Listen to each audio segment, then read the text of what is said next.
달아난 청해진 해운 유병헌 회장 부자에 대해 검찰이 현상금까지 내걸었지만 아직 행적을 찾지 못하고 있습니다. 이번 주 안에 유 회장을 찾지 못할 경우에 추적이 장기화될 거란 우려도 커지고 있습니다.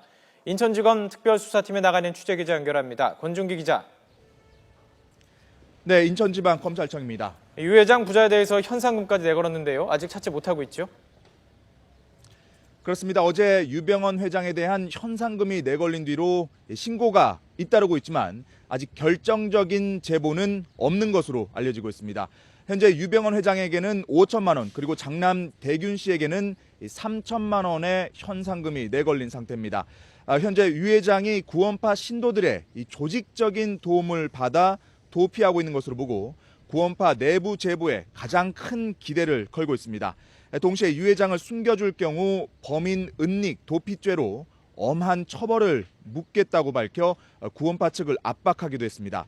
검찰은 이와 함께 그제 금수원 수색을 통해 확보한 8박스 분량의 압수물 분석 작업도 벌이고 있습니다. 유 회장이 머물던 교회 강당 2층에서 발견한 서류와 마지막에 은신했던 비밀별장 CCTV 등을 통해 유 회장의 최근 행적을 재구성하고 있는 것으로 알려졌습니다. 네, 그런데 도주 사건의 경우 조기에 잡지 못하면 장기화될 가능성 커지는 거 아닙니까? 그렇습니다. 검찰이 가장 우려하는 부분도 바로 그 점입니다. 유병헌 회장이 지난 주말 예배 때 금수원을 몰래 빠져나온 것으로 보고 있기 때문에 이미 일주일 가까이 시간이 흐른 셈입니다. 검거가 더 지체될 경우 유 회장 추적이 장기화될 수 있기 때문에 검찰이 우려가 커지고 있습니다. 따라서 이번 주가 유 회장 검거에 중대 고비가 될 것으로 보이는데요. 시간이 지나면서 검찰 수사에 대한 비판도 커지고 있습니다.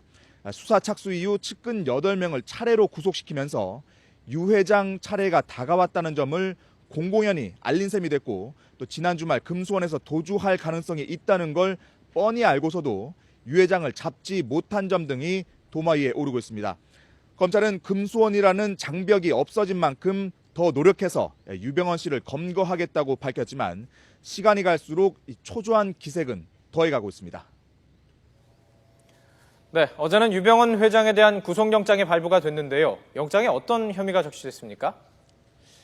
네, 유 회장이 받고 있는 혐의는 크게 3가지입니다. 횡령, 배임, 그리고 조세 포탈 혐의인데요. 이 세 혐의의 액수를 모두 합하면 1,400억 원 가까이 됩니다. 먼저 배임 혐의를 보면 유 회장은 부도를 낸 세모의 자산을 담보로 598억 원을 빌린 뒤에 천해지와 새누리 등 계열사를 내세워 회사를 되찾는 데 사용했습니다. 또 아무 가치도 없는 국제영상 주식을 계열사에 고가에 팔아서 27억 원가량의 손해를 끼쳤고, 계열사들의 유 회장의 사진 작품을 팔거나 빌려준 값으로 모두 446억 원을 챙긴 것으로 드러났습니다.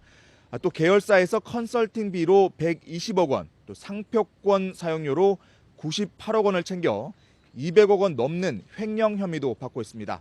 이와 함께 사진 사업을 이용해 증여세 100억 원가량을 포탈한 혐의도 구속영장에 적시됐습니다. 검찰은 유 회장을 찾는 즉시 이 구속영장을 집행해 신문 없이 곧바로 구치소에 수감할 계획입니다. 지금까지 인천지검에서 YTN 권윤기입니다.